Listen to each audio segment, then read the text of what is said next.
We're just starting Unit 3, which is about triangles, and before we can get into the details about triangles, let's actually talk about what makes a triangle. So the first topic and the first type of problem is going to have to deal with the triangle inequality theorem. Now a theorem is something that has been proven, so we can treat it as true, okay? And what this theorem says is that in any triangle, the sum, that means something added together, so the sum of the two smallest sides is greater than or bigger than the third side, okay? So one type of question that I can ask you is what we have here in problem number 1. Can the three sides construct a triangle? And really there's two steps that we're going to follow. The first part is let's identify the two smaller sides and add those together. That's going to be the sum that the definition is talking about, okay?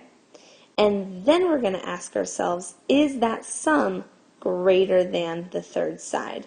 So looking at my example here in triangle ABC, my two smaller sides are 5 and 6. So I'm going to do 5 plus 6. That gets me 11. And I'm going to ask myself, is 11 greater than my third side here, which is 10?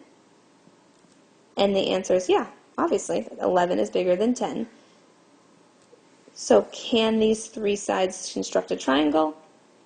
Yes. Okay. Let's look at three different cases. So case number 1 is just like our example we have up top.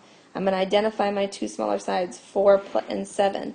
I'm going to add them together. 4 plus 7, that gets me 11. Is 11 bigger than 10? Yes. So my answer is yes. That just happens to be a very similar example to the first one. Okay? Let's look at part B. Again, identify the two smaller sides. 8 plus 3. That gets me 11. Ooh.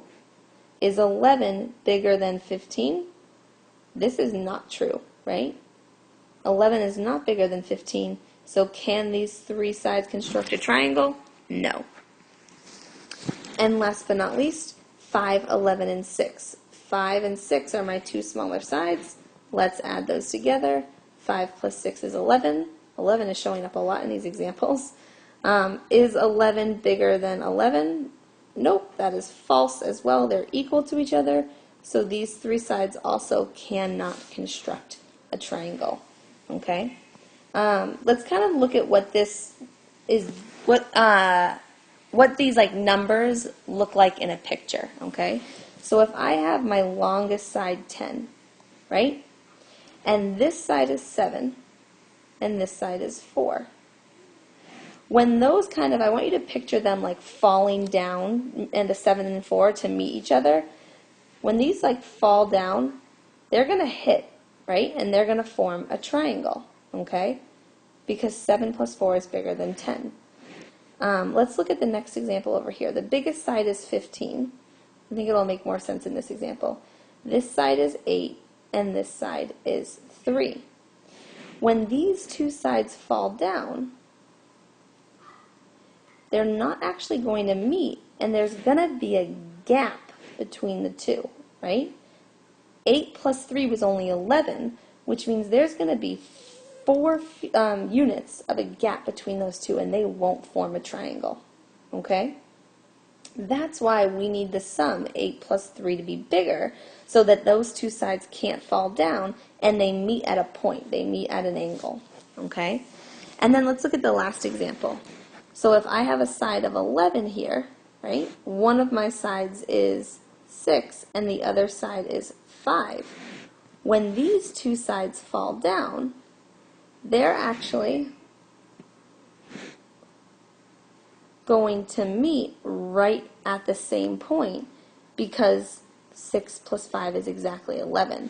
So I like to use the example like if you've ever been driving across a bridge where like the bridge lifts up and a sailboat drives through, right? That's this example here.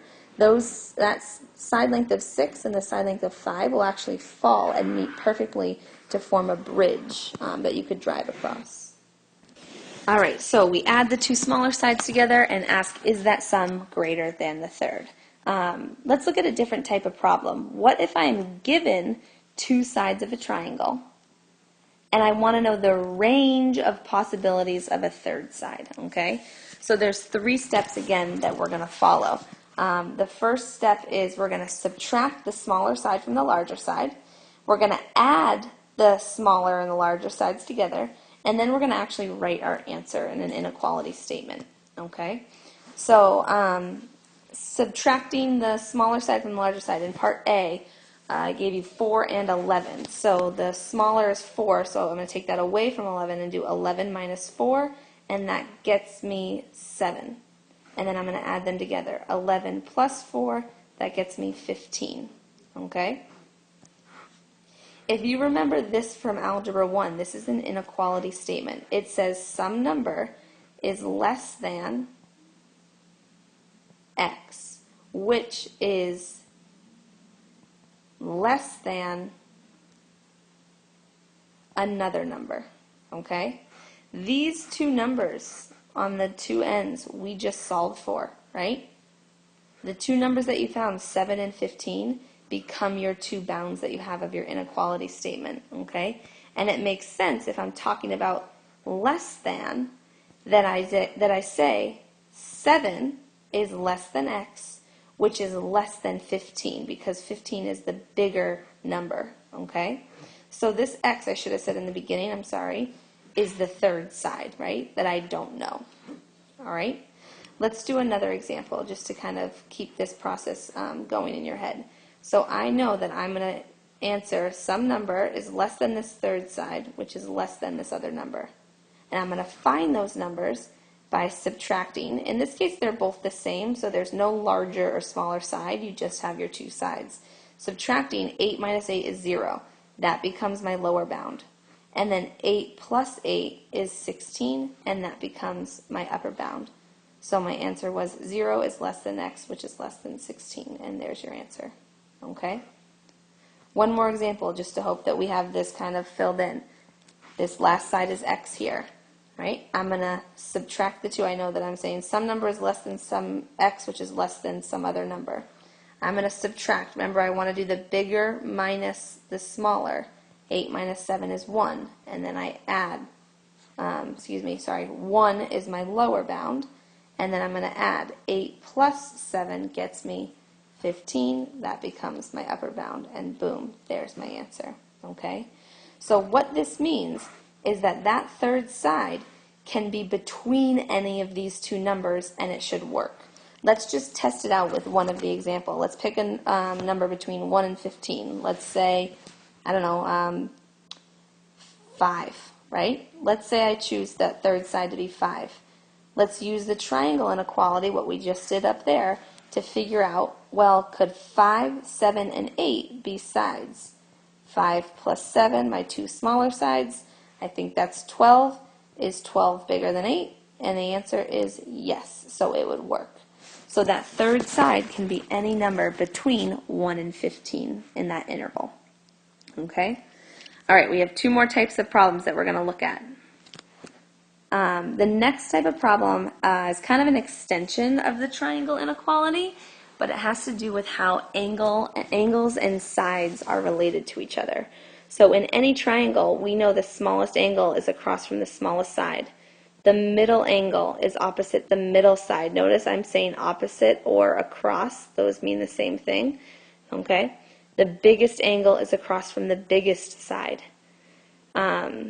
So the one type of problem that I can ask for you is, given the side lengths, can you list the angles from least to greatest? That would be smallest to largest or biggest, right?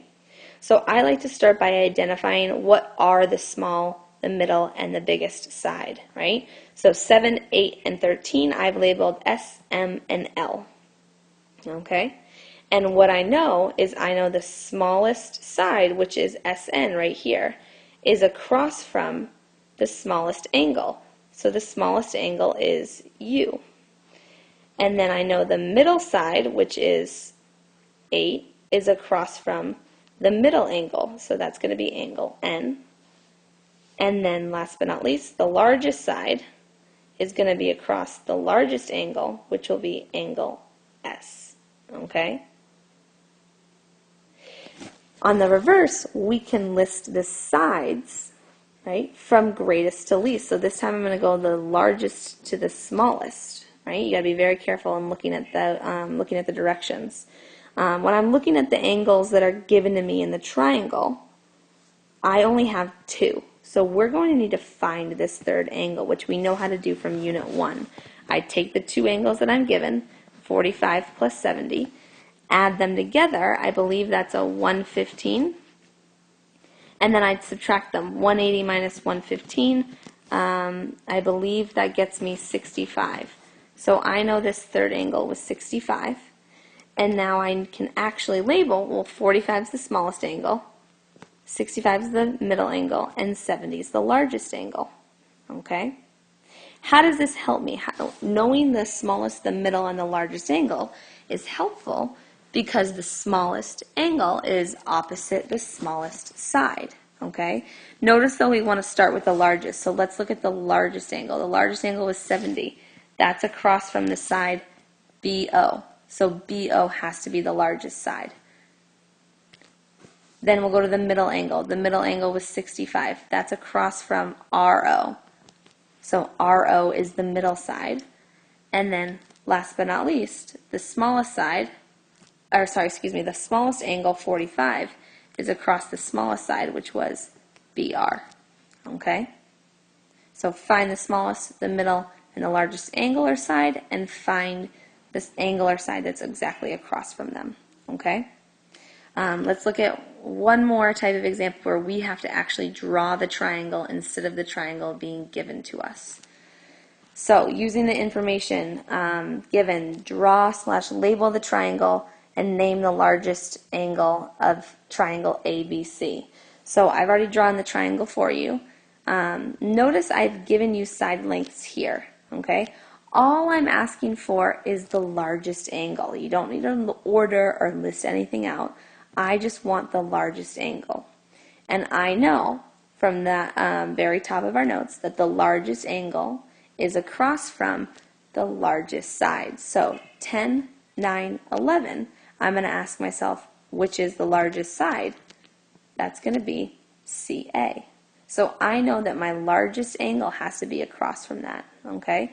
So CA is 11, BC was 9, and AB was 10. It will help to label your triangle, your drawing that you created. This is my largest side.